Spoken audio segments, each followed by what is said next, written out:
Hi mga ka-AI! Ako nga pala si Christy, ang inyong AI beshi. May nagtanong kasi kung paano daw mag-upload sa video sa Black App.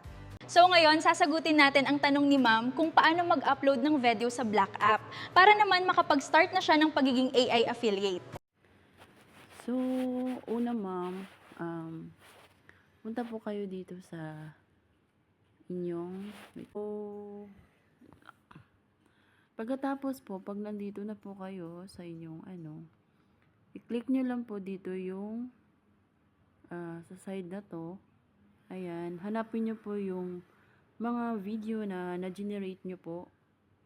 Tapos, kunwari, ito po, example po ito Ito na-upload ko na to ma'am, yung mga Kung gusto mo ng ayan. outfit na presko, classy, Click natin to para So, dito ma'am, may plus sign dito.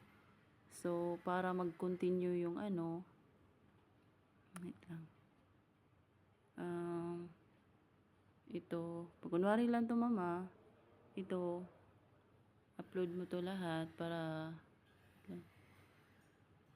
mabuo na siya. Isang na siya, isang video na siya. Hindi siya putol-putol. So, play natin. simple pero classy. O, diba ma'am? Ito na ang outfit na parang effortless. So, tapos ni ma'am, kunwari,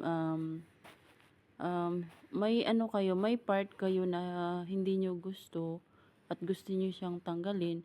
So, kunwari, ito lang, ito mama, i-click nyo po tong video na to, ito, dito sa baba po, may nakalagay na split.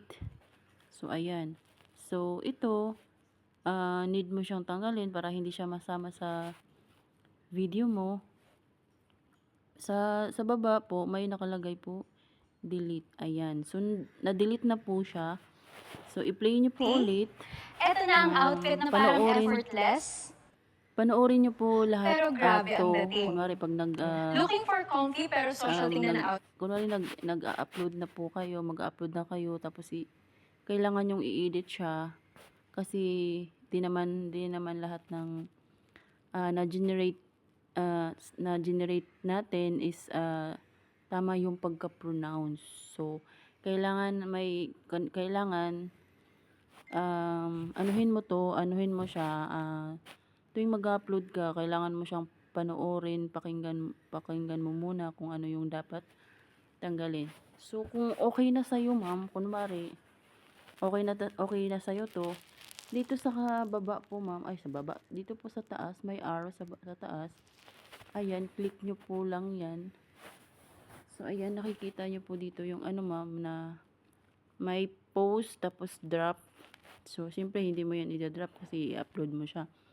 So, dito ma'am, sa edit cover, para maganda po siya tignan, ito po yung ginagawa ko sa aking mga video po, para hindi siya, para malinis tignan.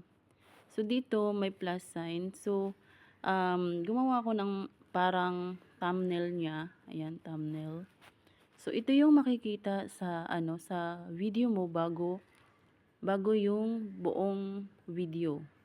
So, tapos click natin save. Save mo natin. So, ayan. So, ayan, 'di ba? Maganda na siya tingnan. Dito, add the caption, lagay niyo po yung caption diyan. Kung anong gusto niyo i-caption based sa product na pinopromote nyo, at hashtag. Then, pagkatapos po ma'am, dito sa more option, ayan, ko na to lahat para hindi ka na po magtanong ma'am. So, dito po sa baba, may AI generated content. So, kailangan nyo pong i-on yan.